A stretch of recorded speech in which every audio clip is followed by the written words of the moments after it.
If you've clicked on this video, I'm assuming you've seen a Gat Gun. Now personally, I'd never seen one like this. This is chrome with a wood stock. All the ones I had were black metal, like it was like a pot steel, like a cheap steel. This is a Diana Mod 2 and it says made in Great Britain, and it's got a picture on the top there on the breech of a lady holding a rifle with a bow and arrow by her feet. Interesting fact about the company Diana, this is what Dave, the owner who runs the shop of Sunderland Air Guns, told us.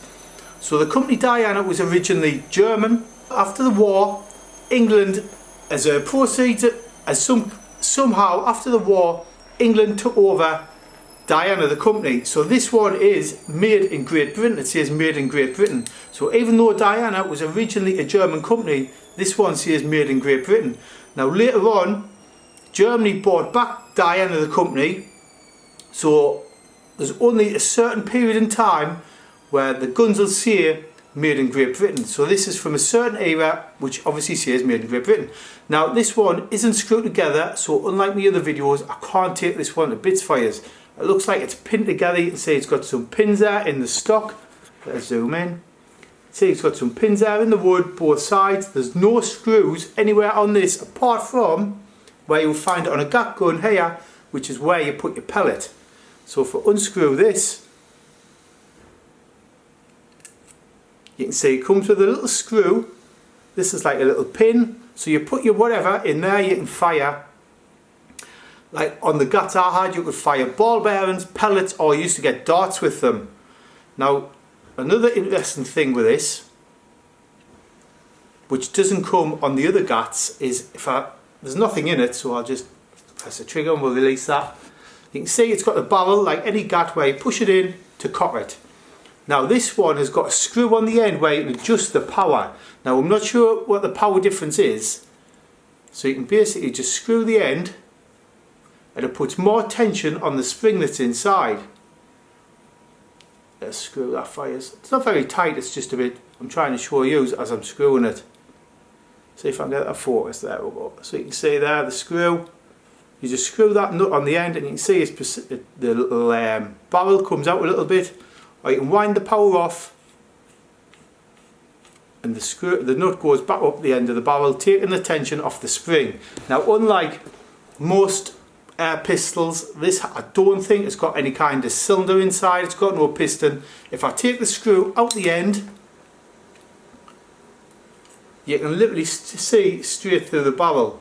The only screw actually on the little trigger guard there, there's nothing machined on it I can say of, apart from the only thing machined on it is the end of the screw that goes in the end of the barrel where you put your pellet in.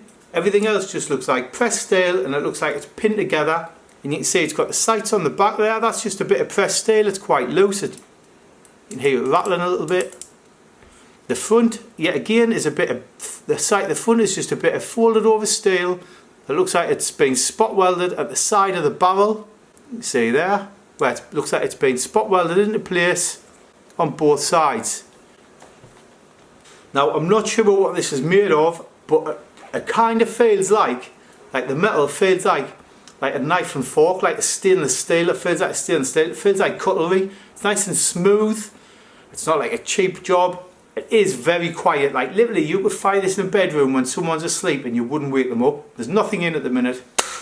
Super quiet. It is not very powerful. I have fired it in the back garden. It barely makes a dent in a bit of wood, even when you screw it onto maximum power.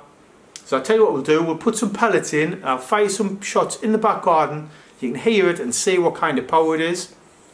If you are interested in this, if you ring Sunderland Air Guns or check the website out below, you might be able to buy this. This is going back to the shop. I'm not keeping this.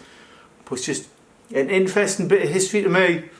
But like I say, to load it, all you do is, with your hands, push the barrel into the clicks, take the screw out the end, pop a pellet in, pull the trigger. Easy as that. So let's get some pellets and we'll head outside and I'll show you what it's like. So let's have a go. Now this is a smooth bore barrel, so there's no rifling in. So when you put the pellet in and fire it, it is not going to spin. It's not very accurate. Like I say, it's not very powerful. So all you do, put the pellet in, get the pellet. drop it in the end there, push it in, then with the screw push the pellet down, screw it in. It's got a little bit of leather on the back of the screw there to obviously make some kind of seal. So we'll pop that little screw in. Then that there is ready to go. Easy, like that was, it's absolutely silent. I'm not even sure if that came out the end of the barrel. Nope, the pellet didn't even come out. I don't know if there's something wrong with this particular one, but like I see it is not very powerful at all. That didn't even come out the nah, barrel's blocked. Right, I've given the barrel a little clean.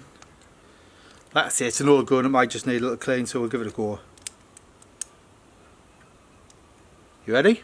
I am. Yeah, that worked. Did you hear it? I'm going to show you what kind of damage it does to a bit of wood from about 4 foot away, like not far at all. Got a log store there, we'll shoot a bit of wood. Let's load it up, ready to go.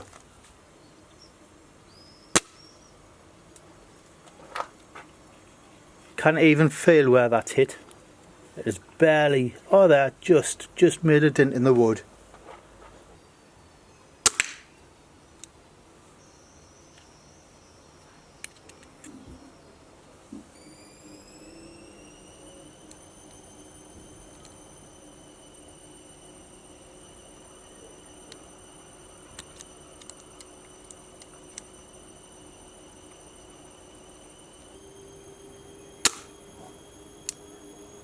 So there we have it, Diana Mod 2. If I can find some more information out about this gun, I'll leave it in the description of the video. If you have any information, leave it in the comments. But thanks for watching, and I'll catch you on the next one. Cheers!